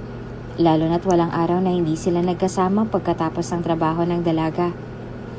Nakakatawa man, subalit ay hiniling niya na lang na sana nag-aalala si Kiana para sa kanya. Mag-iisang buwan na silang nagkakasama. Siguro naman ay nabahala ito kahit ng kaunti lang pag nakita nitong wala ang pulubi sa pinamamalagian niyang pwesto. Galing airport ay ihahatid na ni Julius papuntang kondo ng kanyang driver. Nang narinig nito ang malakas na buhos ng ulan, lumingon ito at nakita ang ulan na gumuhit sa bintana ng kanyang kotse. May bagyo ba? Tanong nito sa driver, kaya naman tumango ito habang nagmamaneho. Opo sir, umaambon-ambon po kanina, pero ngayon lang lumakas ang bugso. Dumungaw ulit siya sa labas at nakita niyang lumiwanag ang kalangitan bago sumalubong ang kulog na dumadagundong sa lakas. Bigla siyang nakaramdam ng kaba. Surely ay hindi siya hinihintay ni Kiana sa lagi nilang tagpuan, di ba? Turn the car around. Kailangan dumaan sa Regal Company. Utos nito sa driver. Pero sir, sa lakas ng bagyo ay baka... Now, malamig na ulit ni Julius kaya naman hindi na siya kunesyon ng driver at nag-U-turn na ito. Sigurado na walang makakapagpapaantay sa isang Kiana Arceo. Ngunit bumalot ang nerbiyos sa kanyang dibdib. Napakalakas ng ulan at baka ma-stranded pa sila kung balikan pa nilang lugar na yon. Pero wala siyang pakialam. Kailangan niyang makita ang gamit ng kanyang sariling mga mata na wala na si Kiana doon. Kung hindi ay hindi rin siya makakatulog buong gabi. Nang lumiko sila sa kanto ng kumpanya, dumungaw si Julius upang mamataan ang isang figura na nakatalungko sa gilid ng bangketa. Habang lumalapit sila ay natunghayan ng CEO ang pagtakip nito ng ulo niya. Na tila ba may magagawa ito laban sa mabibigat na patak na hatid ng bagyong ulan. Kahit malakas ang bugso ay parang wala itong balak umalis man lang o maghanap ng masisilungan. Stop the car! Pabulyaw na utos nito at huminto ang sasakyan sa gitna ng kalsada bago tumakbo palapas si Julius na wala man lang dalang piano. Kiana, for fuck's sake! What are you doing here? Sigaw nito sa dalagang nakatalungko pa rin bago iangat ang tingin kay Julius. Julius? Nagtatakang tanong ng dalaga habang nanginginig. Hindi pa rin tumatayo sa kanyang kinaroroonan. Anong ginagawa mo dito? Tangina naman. Bakit ka ba naghihintay dito? Nababaliw ka ba? Nanginginig ka na, oh. Desperadong sigaw nito bago hablutin ang braso ni Kiana. Tumayo ka dyan. I'm taking you home. Madiin na utos nito bago hilahin patayo si Kiana. Nararamdaman na walang tigil na patak ng ulan sa kanyang muka. Ano ba? Ano bang pakialam mo kung nandito ako? Wala ka na doon. May kikitain ako dito. Kaya pwede bang umalis ka na? Padabog na sagot ni Kiana bago nagpupumigla sa hawak ni Julius. Ngunit hindi ito natinag at hinigpitan pa ang pagkakahawak niya. Nanlamig si Julius. Hindi dahil sa malakas na bugso ng hangin, kung hindi dahil sa narinig niya. Inaantay siya dito ni Kiana. Kanina pa siya inaantay ng dalaga sa ulan. Kiana, this is ridiculous. Magkakasakit ka. Just come with me, please. Nangihinang wika nito bago hinila si Kiana papuntang kotse. Ngunit bago pa man sila nakalapit, ay nakawala na ang dalaga sa kanyang kapit. Leave me alone! What's ridiculous is you minding my business. Sigaw nito bago niya tinapunan ng masamang tingin si Julius. Kahit wala itong epekto dahil basang-basa na sa ulan ang kanyang mukha. Kung magkasakit man ako, wala ka nang pakialam. Kung masagasaan man ako sa bangketa dahil sa bagyo, that's none of your business, so leave me the hell alone, Buenaventura. Pinisal ni Julius ang kanyang ilong, frustrated. Ang tigas talaga ng ulo mo. Inisasaad nito bago niya nilagay ang kanyang kamay sa likod ng dalaga at binitbit ito ng pa-bridal style. Ano ba? Gulat na hiyaw ni Kiana nang maramdaman niya na nasa ere na siya. Put me down, Julius! Wika niya pa, kahit pumapasok na ang patak ng tubig sa kanyang bibig. No. Simpleng sagot ni Julius bago naglakad papunta ng kanyang kotse habang karga-karga ang dalaga na parang wala lang ang bigat sa kanya. Ipinasok niya si Kiana sa likod ng kotse nito bago ito sumunod, shutting the door behind them. Ngayong nasa loob na sila at muted na ang tunog ng bagsak ng ulan, sumandal si Julius sa car seat at nagpakawala ng buntong hininga bago sabihin sa driver ang address ng kondo ni Kiana. How did you know my... Never mind. Ayoko pang malaman. Galit sa saad ng dalaga. Bakit mo ko dinala dito, Julius? Sabing may hinihintay ako eh. Are you deaf? May bagyo, Kiana. Am I supposed to just leave you there? Galit ding sagot ni Julius na ngayon ay masama na rin ang ipinupukol na tingin kay Kiana. Oo, ano bang pakialam mo? We're not even married yet. Until then, anything I do does not concern you. Napahila mo si Julius sa kanyang muka bago siya kumuha ng isang towel at hinagis iyon sa dalaga na naisalo naman ito. Dry yourself. Pagod na utos nito na kalaunan ay sinunod naman ng dalaga. Sir, nandito na po tayo. Wika ng driver at namataan na nga nito sa labas ang bahay ni Kiana. Matagal na walang imik ang dalawa hanggang sa mahinang nagpasalamat na lang si Kiana para matapos ang usapan nila at lumabas na ito ng sasakyan. Agad naman siyang sinundan ni Julius papasok ng gate. At bago pa maisara ng dalaga ang pinto ng kanyang bahay ay hinarangan agad ito ng CEO. What now? Inis na reklamo ni Kiana at kinuha ni Julius ang oportunidad na ito para lumagpas sa pinto. Walang magawang sinara na lamang ni Kiana ang kanyang front door dahil nakapasok na ang makulit na Julius. Ilang oras kang naghintay doon, Kiana? Tanong nito. Umiwas ang tingin ng dalaga. No, that's none of your business. Pero mga 6 na oras ako naghintay doon. Bakit mo naman gustong malaman? Mataray na sagot nito, dahilan ng pagsingap ng CEO. What you did was stupid, Kiana. Seryosong pahayag ni Julius habang nakatingin sa kanya. Bumabagyo, and you were crouching over the sidewalk like some idiot? Paano kung may nangyari sa'yo, ha? Paano kung hindi kita binalikan? Di buong gabi ka nandoon. Hindi rin naman nagpatalo si Kiana. Kung galit ang ekspresyon ng CEO ay lalagpasan niya pa ang galit nito. May inaabangan ako. Magkikita dapat kami pero hindi siya sumipot. Ano, kasalanan na maghintay ngayon? It's a damn scene, Kiana. Lalo na kung mapapalagay ka lang sa kapahamakan. Magkakasakit ka lang sa ginagawa mo. Desperadong paliwanag ni Julius at biglang sinunggaba ng braso ni Kiana. I need you to understand that what you did was stupid and dangerous. Sa susunod, huwag kang maghihintay. Kahit 1 minuto. Kahit sino pa man yan. Kuha mo? Ibig lang sabihin, kapag hindi ka sinipot ay hindi sila makakarating. Don't you get it? Isa-isang tumulo ang mga luha ng dalaga kaya naman nagulat si Julius at humigpit ang kanyang kapet. Kiana was full on crying. Wala siya doon, Julius eh. Anong gagawin ko? Paano kung may nangyari sa kanya? Iyak nito habang tuloy-tuloy ang kanyang luha. Paano kung na-late lang siya ng kaunti pero pupunta naman siya? Hindi naman siya nagpaalam na hindi siya makakarating. Bumabagyo pa. Wala siyang masisilungan. Lalamigin yun. Bumugso naman ang mga luha ni Kiana. Walang masabi si Julius kaya naman niyakap niya na lang ito at hinagod ang likod habang humihikbi pa rin ng malakas ang dalaga. Shh! Shh! Pagpapatahan nito habang hinahaplos ang buhok ni Kiana. Mahinang tinatamaan ni Kiana ang likod ni Julius dahil sa pagpupuyos. Hahanapin ko siya, Julius. Pagkaalis mo rito. Pumiyok na ang boses nito sa lubusang pag-aalala sa kanya. Must be so cold there in the rain. Huminga si Julius at mas lalong hinigpitan pa ang kanilang pagkakayakap. No, Kiana. Trust me. He's the warmest he has ever been right now. Sabi pa nito habang hinahaplos ang nanginginig na dalaga. Sa sinabi ni Julius ay para bang natauhan ito at pumiglas ito sa pagkakakapit sa kanya. Sobrang insensitive mo. He's homeless, Julius. Puluwi siya. Paano siya magiging okay? Sigaw nito bago pinunasan ng kanyang mga luha at naglakad palabas ang bahay. I'm going out. I'm going to find Jack. Bago pa makahakbang ang dalaga ay hinila ito pabalik ni Julius at binalik sa kanyang yakap na mas lalo lang humigpit ngayon. I'm sorry. Huwag kang magagalit. Pakiusap ni Julius. Sinubukan ulit magpumiglas ni Kiana ngunit hindi ito pinayaga makawala ni Julius. What do you mean? Bakit ako magagalit? Nagugulo ang tanong nito. Nang napansin niya hindi sumasagot si Julius ay napahinto ng dalaga. Julius, hindi na kita ulit tatanungin pa. Bakit ako magagalit? Tumaas ng boses nito.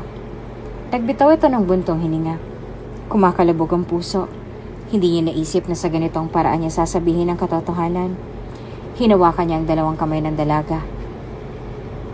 Ako ang pulubing sinasabi mo.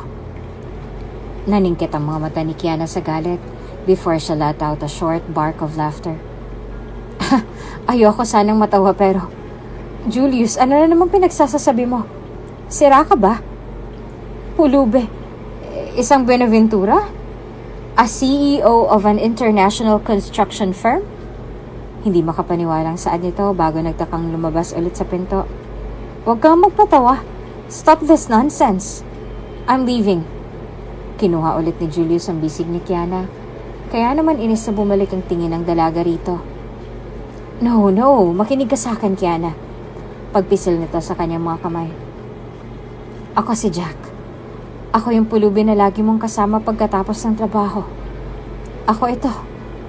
Iyong kakampi mo. Natigilan si Kiana at tila ba gumuho na ang kanyang realidad. Ayaw niyang maniwala. Ayaw niya sana maniwala pero binusisi niya ang tindig ni Julius ngayon at dumaos-dos ito sa kanyang mga mata. Those eyes. At the fact na sinabi ni Julius na kakampi siya lagi kay Kiana, unti-unting nagbago ang ekspresyon ng dalaga. Hindi niya ito maipagkakaila. Si Julius at Jack ay iisa lang. Padabog niyang sinampal si Julius na walang magawa kung hindi tanggapin na lang ito. Fuck you. Bakit mo ginawa yun, Julius? Lumabas na naman ang nagbubugsong luha ni Kiana. Hindi ko maintindihan. Anong rason mo para lokohin mo ako ng ganito? I trusted you, Jack. Julius, whoever the hell you are. Umiling si Julius at nagtangkang kunin ulit ang kamay ni Kiana. Hindi sa ganon. Gusto ko lang sana maurong ang kasal at yan rin ang sinabi mong gawin ko. Akala ko kung maipapalabas ko ang tunay mong ugali, ay sapat na yun para maniwala si Papa at matigil ang engagement. Hindi kita gustong saktan ng ganit. Ngunit hindi nakikinig si Kiana sa kahit anumang sabihin ni Julius. Nagpatuloy lang ito na para bang nababaliw. So this was your plan all along? Ayoko magpakasal sa'yo, so you had to get your revenge? Ano, Julius? Sigaw nito habang lumalakas ang paghikbi. Kontento ka na ba? Nanalo ka na. Napahiya mo na ang isang Kiana Arceo. Nahulog na ako sa isang pulube. Are you damn happy now? She screamed bitterly.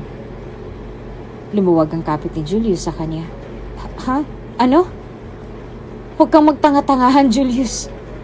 Plano mo to, hindi ba? Ipapahiya mo ako dahil napamahal ako sa isang pulube.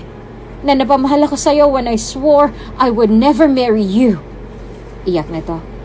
Tapos ibubulgar mo sa tatay ko o sa media that I was stupid enough to love a beggar. Well, go on. Isaksak mo sa baga mo yung pagkapanalo mo. Napahaplos ito sa kanyang pisngi. Gosh, tama ka nga. I'm an idiot. Humakbang papalapit si Julius at umatras naman si Kiana. Bakas ang puot sa kanyang mga mata. Kiana, panimula nito. Namuo ang pag-asa sa kanyang dibdib. Kiana, mahal mo ako. Hindi ako sa'yo nahulog, Julius. Tandaan mo yan. Yung pulubi ang mahal ko. I love these jokes. At kung gaano siya kabait sa akin. That he always waited for me after work. Na kahit konti lang ang kanyang pera, ay sinusubukan niya pa rin akong ilibre kung saan-saan. Ni minsan ay hindi niya pinaramdam sa akin na kailangan kong magpanggap. That I was this evil bitch or a rude, ungrateful daughter. Nakakabinging sigaw niya. At ikaw naman, Julius Buenaventura. Ang galing mong umasta. As if gusto mo rin akong kasama. That you were on my side. At lagi nga lang ako nasa tabi mo, Kiana. Sino nagsabi sa'yo na kailangan mong magpanggap na ganyan ka? You're none of these things. You're the kindest, most compassionate woman I've ever met. Kinuha ni Julius ang kamay ni Kiana at may nangihinang ekspresyon sa kanyang mukha. Kiana, mahal pa din kita. Naririnig mo ko. This beggar loves you so much that he wants to keep being a beggar para lang hindi mo siya iwanan. The CEO cherishes you so much that he's willing to give up everything for you. Pagmamakaawa pa nito. Bingi ka talaga no? Inis na sigaw ni Kiana. In my eyes, you're not Jack. It's like he never even existed in the first place. Dahan-dahang nilagay ni Julius ang kanyang kamay sa dalawang pisngi ni Kiana at tiningnan ng mga ito sa mata. Please listen to me. Ako si Jack. Ako rin si Julius. I can be whatever you want me to be, Kiana. Just please marry me. Wala akong gustong kaibigan kundi ikaw. Wala akong gustong ibang pakasalan kung hindi ikaw. Julius, nauutal na bigkas ni Kiana. I'm so sorry kung niloko at nagpanggap ako bilang isang pulube. Pero yun lang ang tanging paraan para manatili ako sa tabi mo, Kiana. Bibigyan mo ba ako ng oras kung lumapit ako sa'yo bilang Julius? Tanong pa nito dahilan ng hindi pag-imik ng dalaga. Ay, gusto na kita. Bago pa may mangyari sa atin nun. Did you know how painful it felt to finally be with someone like you? At pagkagising mo, wala na siya sa tabi mo? It fucking hurts, Kiana. Singhap nito. Nanginginig ang mga kamay. I hated you for so long dahil lang iniwan mo ako mag-isa sa hotel room na yan. At nung nalaman ko na ikaw palang pakakasalan ko, para lang akong pinaglaruan ng tadhana. Alam kong aayaw ka sa pagpapakasal. At hindi ko rin kakayanin pilitin ka pagkatapos ng lahat ng nangyari. Lumaki ang mata ng dalaga. Kinakapos ng hininga dahil sa mga narinig niya. Akala ko, kung mapapatunayan ko na hindi mo kakayanin ang magiging responsibilidad mo kapag naging asawa mo ako. Pero nung nilapitan kita bilang isang pulube, I knew you were just perfect. I was wrong about you. And there's nothing more I regret than deceiving you. Pero lahat ng sinabi ko sa'yo ay totoo, Kiana. Lahat ng pinaramdam ko sa'yo bilang Jack, ako pa rin yun. And I would do it all over again. Kung sa akin pa rin mapupuntang pribilehiyong mahalin ka. Dahan-dahan niyang kinuha ang kamay ng dalaga. Sinabi mo sa akin dati na ayaw mong pinupuwersa, na gusto mong pumili para sa sarili mo. Kaya I'm asking you right now, Kiana. Will you please choose me to be your husband? Mangiyak-ngiyak si Kiana at maya-maya pa ay marahan itong tumango kahit punong-puno ng masasayang mga luha ang kanyang mga pisngi. Hindi pa napagtanto ng isip ko kung tama ba itong decision ko. Pero ano magagawa ko Ikaw lang sinisigaw ng puso ko. I want to marry you, Julius. Lumapad pang ngiti ni Julius at sinunggaban niya ito ng isang matamis na halik. At lumipas ang gabing yon at ang mga susunod na araw na nakatali sila sa isa't isa. At ito ang naging simula ng kanilang habang buhay. Hindi makapaniwala ang ama ni na Julius at Kiana na tahimik ng susunod at magpapakasal ang dalawang magkaaway lang dati. Ang hiling nila ay isang simpleng kasalan lang. Kahit ingrande ang kanilang mga background, imbes na maghanda ng magarang buffet para sa kanilang mga bisita sa reception, ay nag-imbita sila ng mga pulube at batang lansangan upang makasama silang dalawang idiwang ang kanilang kasal. Total ay sila naman ang dahilan kung bakit nagkaroon ng second chance ang kanilang love story. Nag-honeymoon sila sa Africa kung saan naglansad sila ng foundation para sa mga bata roon. At doon na rin nagbunga ang kanilang pagmamahalan. Masayang ino-organize ni Kiana ang feeding programs at charities ng kanilang pamilya. Bukod pa sa pagiging isang international na fashion designer, ngunit wala pang masasaya kay Julius Benaventura na nakahanap rin ng kakampi sa kanyang mabuting asawa, maging pulubi man siya o chairman ng kumpanya.